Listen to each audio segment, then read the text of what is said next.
Galera, em breve o Westeros vai ganhar uma nova série da HBO que promete mostrar um lado desse universo que a gente nunca viu antes, o Cavaleiro dos Sete Reinos. Uma história mais intimista, cheia de mistérios, torneios, intrigas e segredos que podem mudar o futuro da casa Targaryen. No vídeo de hoje eu vou te explicar absolutamente tudo sobre a série, desde os protagonistas até os personagens, conflitos, a linha do tempo, além de um bloco com a história completa com spoilers lá no final do vídeo, trazendo o que realmente acontece nos contos que deram origem a essa adaptação. Prepara, porque aqui vai ter muita informação de sobra para você entrar no hype dessa nova aposta da HBO. Mas é aquilo, antes de mergulhar de cabeça no vídeo, já confere a sua inscrição aqui no Voo do Dragão e deixa o like aí embaixo, porque eu vou acompanhar cada detalhe dessa nova série desde o trailer até o último episódio. Combinado? Então bora pro vídeo. Antes de tudo, a gente precisa entender que, diferente de Game of Thrones e House of the Dragon, galera, o Cavaleiro dos Sete Reinos não vai mostrar guerras gigantes, reinos em chamas ou dragões sobrevoando os céus todo o tempo. Mas isso não significa que a série vai ser chata ou menos interessante, muito pelo contrário. O Cavaleiro dos Sete Reinos aposta uma história muito mais intimista, cheia de intrigas, torneios, disputas entre nobres e segredos capazes de surpreender até os fãs mais antigos de Westeros. Uma coisa muito interessante para quem tá por fora dessa história é a linha do tempo. A série acontece quase 100 anos antes dos eventos de Game of Thrones e aí uns 80 anos antes de House of the Dragon. Nesse período, os dragões já não existem mais, mas a casa Targaryen continua firme no poder, comandando o Trono de Ferro. O foco dessa jornada é um personagem chamado de Dunk, ou Duncan, um cavaleiro errante humilde. Daí vem o nome, o Cavaleiro dos Sete Reinos. Junto com ele está seu jovem escudeiro, Hedge, um menino astuto e enigmático, que carrega uma identidade secreta, misteriosa, que só vai ser revelada mais tarde. É justamente dessa combinação de aventura pessoal, amizade improvável e conexões políticas que a série se torna tão especial. Uma visão muito diferente de Westeros, mais pé no chão, mas que continua mostrando como as pessoas aparentemente comuns podem influenciar o destino de todo o reino. Assim como House of the Dragon e Game of Thrones, essa série é baseada nos livros do George R. R. Martin, que reúnem os contos de Duncan e Hedge. Até agora são 3 contos publicados, sendo eles o primeiro, Cavaleiro Andante,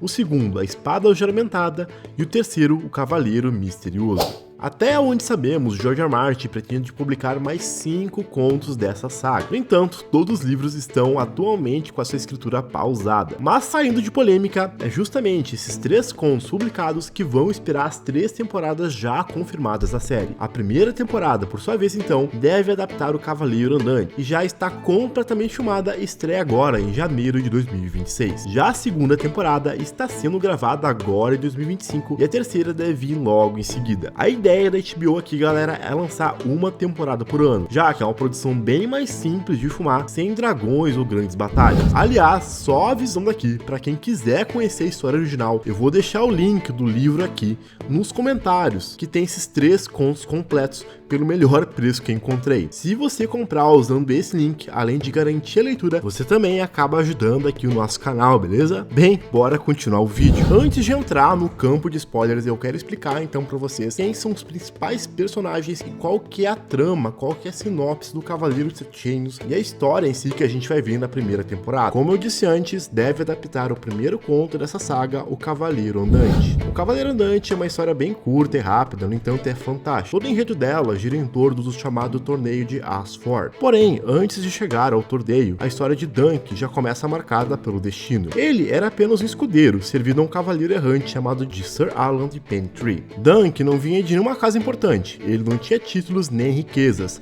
somente a vontade de aprender. Uma característica marcante desse personagem era a sua altura. De acordo com os livros, ele tinha aproximadamente 2,14 metros e por isso ficou conhecido como Duncan, o Alto. Logo, no início do conto, o Sir Alan, que cuidava do Duncan, acaba morrendo, e aí ele decide assumir para si o papel de cavaleiro. Com a armadura e os cavalos herdados do seu mestre, ele parte sozinho pelas estradas de Westeros, em busca de um futuro incerto.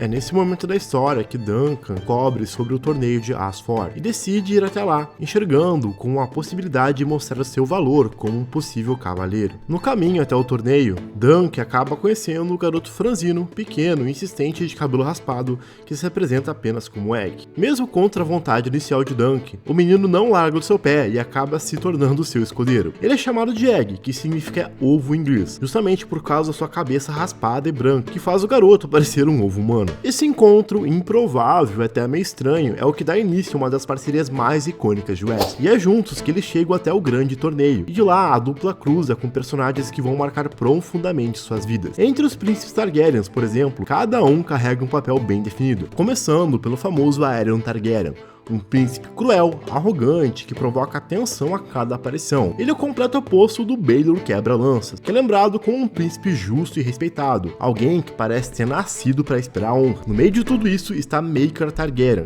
um personagem rígido, severo e exigente, e ainda o excêntrico Daeron Targaryen, porém não é o Daeron de House of the Dragon. Esse ficou conhecido como o Embriagado, que mostra um lado frágil e imprevisível da família Targaryen. Nesse período, quem governa os Sete Reinos, galera, é o Daeron II Targaryen, que ficou conhecido como Daeron, o Bom, que busca paz e estabilidade, e que ainda não aparece nesse torneio. Entre os lords e cavaleiros também temos peças importantes desse tabuleiro, como o Lanel Baratheon, o Tempestade Risonha, que impõe presença com seu jeito impulsivo e carismático. Já os primos Fossway, Stefan e Raimon começam como aliados, mas acabam trilhando caminhos opostos, mostrando que até dentro da mesma família o torneio cria divisões. Ao longo desse torneio, além de grandes nomes, aparecem figuras que ajudam a dar mais vida à narrativa. Logo de início lembramos o Sir Alan Pennytree, o mestre de Duncan, cuja morte empurrou o jovem para essa nova jornada. Já em Asford, vemos também o Septão Blummer, sempre circulando e observando os competidores quase com uma voz da razão e moral diante de tanta ambição. Nas forjas nós temos o ferreiro Stealing Pit, que surge preparando armas e armaduras, lembrando que por trás de cada justa existe trabalho pesado. Em meio aos cavaleiros, nós temos também nomes como Humphrey Hunter e o Manfred Nondarion, que aparecem brevemente nas competições, reforçando a diversidade das casas presentes de Westeros. É ali também que Duncan se depara com Tencel, uma artista dornesa que surge durante as festividades e acaba marcando o coração dele de um jeito inesperado. Lembrando que mesmo em um mundo tão brutal, ainda existe espaço para a beleza e a humanidade. Cada um desses personagens, os Cavaleiros dos Sete Reinos, não está ali por acaso. Eles se relacionam, se chocam e testam uns aos outros. O torneio, no final das contas, acaba se tornando um retrato em miniatura de Westeros, cheio de política, rivalidades, decisões que mudam os destinos.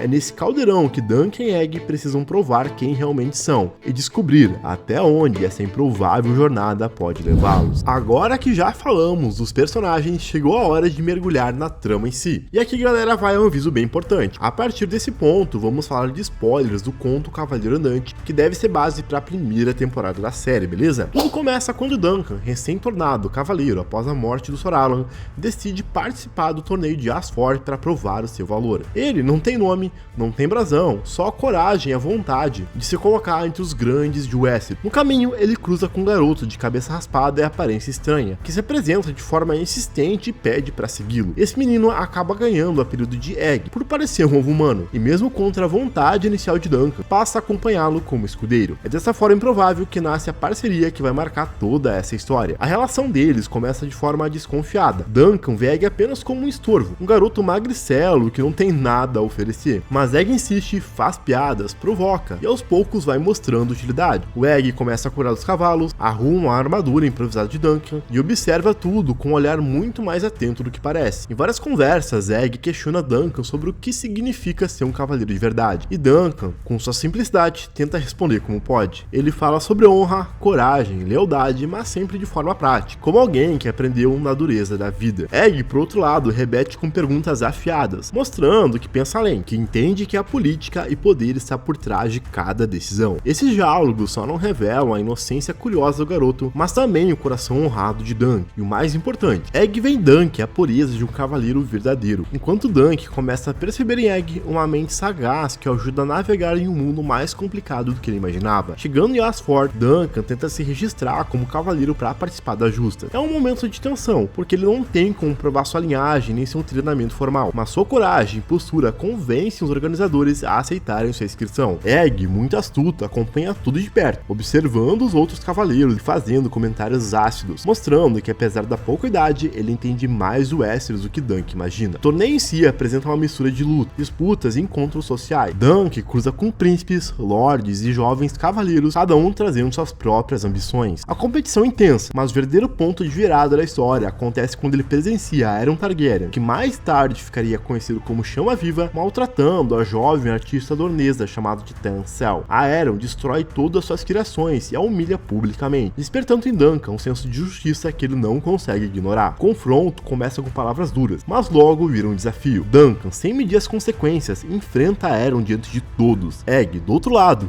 vibra com a coragem de seu cavaleiro, mas também teme pelo que pode acontecer. Essa atitude gera choque em todos os nobres presentes. Afinal, quem é esse cavaleiro sem nome para se levantar contra um príncipe Targaryen? O resultado é inevitável. Duncan é preso e acusado de desrespeitar a casa real. Duncan, então, é levado até um julgamento. No entanto, esse julgamento não é simples. Não se trata de Duncan contra Aeron, mas sim de um embate coletivo. Cada lado pode escolher campeões para lutar em seu nome. De um lado, Duncan. Ele conta com a inesperada ajuda de figuras como Baelor Quebra-Lança, que acredita em sua causa, e até mesmo outros cavaleiros do torneio que se sensibilizaram com a sua coragem. Do outro lado de Aeron estão Maker Targaryen, que é pai de Aeron e também de outro personagem aí, prontos para esmagar o cavaleiro errante. O clima do torneio muda completamente, a festa dá lugar ao medo e as arquibancadas se transformam em um tribunal. O que deveria ser um evento de honra se torna um campo de vida ou morte, cada golpe carregado de tensão política. Duncan luta com toda a sua força e mesmo machucado consegue resistir, enquanto Egg assiste de perto, aflito, torcendo e mostrando pela primeira vez o quanto já se importa com o destino de seu amigo. No fim, a vitória de Duncan vem acompanhada de uma tragédia. Baelor Quebra-Lanças morre no processo, sacrificando-se para salvar o jovem cavaleiro. Essa morte impacta não só os presentes, mas todos no reino, mostrando até como os mais nobres podem cair em meio às intrigas e escolhas de Westeros. Esse desfecho muda para sempre a vida de Duncan e Egg. O cavaleiro errante conquista respeito, mas também a consciência de que cada ato de justiça tem um preço. Já Egg, ao seu lado, não é só mais um escudeiro teimoso. Ele se torna um companheiro e aprendiz, alguém que enxerga em Duncan o exemplo do que um verdadeiro cavaleiro deve ser. E é a partir daí que a amizade dele se solidifica e dá o tom para todas as aventuras que ainda estão por vir. E é nesse momento que a verdadeira identidade de Egg finalmente vem à tona, depois do julgamento por combate, quando Duncan ainda se recupera ferido e a tragédia da morte de Baelor pesa sobre todos, o príncipe Maker se aproxima. É ele quem revela diante de Duncan que aquele garoto magricelo que vinha chamando de Egg não é um simples escudeiro, mas sim Aegon Targaryen, o filho dele próprio e irmão de Aerion e Daeron Targaryen. A revelação deixa Duncan em choque. Ele percebe que passou todo esse tempo tratando como aprendiz um verdadeiro príncipe de Westeros. Ao mesmo tempo, ele entende por que Egg conhecia tanto sobre política, porque tinha tanta ousadia e porque conseguia circular com tanta naturalidade entre nobres e lords. As consequências são imediatas. Duncan ganha ainda mais respeito por ter conquistado a lealdade de um Targaryen, mas também passa a carregar um peso maior. A partir dali, ele não é apenas um cavaleiro errante com um escudo improvável. Ele é um guardião de um príncipe que, sem que ninguém imaginasse naquele momento, um dia se tornaria rei. Essa revelação sela a amizade dele de forma definitiva e prepara o terreno para todas as aventuras que ainda virão. E aqui, galera, vale uma observação bem importante. Muita gente acha o Cavaleiro Andante, mas parece a história de um filme fechado, já que tudo se passa no torneio de Asford. Mas a HBO está transformando esse conto em uma temporada completa de 6 episódios, expandindo cada detalhe, desde a jornada de Duncan e Egg até os bastidores políticos, as disputas no torneio e o julgamento por combate. Além disso, o plano é que essa seja apenas a primeira parte de uma trilogia, com 3 temporadas, adaptando os 3 contos já publicados até agora, assim como expliquei lá no começo do vídeo. Ou seja, o que parece uma história curta vai ganhar muito mais profundidade e espaço na televisão, construindo uma série completa dentro desse universo de Westeros. E é lógico, tudo isso tá acontecendo sob a supervisão do próprio George R. R. Martin. E aí, galera, deu pra sentir o peso que o Cavaleiro dos Sete Reinos vai ter, né? Muita gente já comenta que a série pode ser chata por não ter dragões ou grandes batalhas, mas será que isso realmente é um problema? Se a gente lembrar lá de Game of Thrones, alguns dos momentos mais marcantes da série não tiveram dragões nem exércitos se enfrentando. O Casamento Vermelho, por exemplo, foi pura intriga e tragédia, sem uma única batalha. A própria luta brutal entre o Oberyn e o Montanha também entrou pra história da TV, sem precisar de dragões sobrevoando os céus. E até mesmo em House of the Dragon, o episódio 8 da primeira temporada, temporada. Considerado por muitos o melhor da série até agora, não teve nenhum dragão em ação, nem mesmo nenhuma guerra. Foi um episódio totalmente político, focado no drama familiar e na tensão de sucessão. Ou seja, o Westeros não precisa só de fogo e sangue o tempo inteiro para prender a gente. O que faz esse universo ser tão viciante, de fato, são as intrigas, os personagens e as escolhas que mudam os destinos. É exatamente isso que o Cavaleiro dos Sete Reinos vai entregar, uma história mais intimista e igualmente poderosa. Agora a pergunta que fica, será que essa série pode superar House of the Dragon em qualidade? E talvez, se é a adaptação mais fiel do George R. R. Martin até os dias de hoje? Deixem nos comentários o que você acha, porque essa discussão vai longe. E é claro, não esquece o like, da sua inscrição aqui no Voo do Dragão. Por hoje era isso, pessoal, muito obrigado, até o próximo vídeo e fui!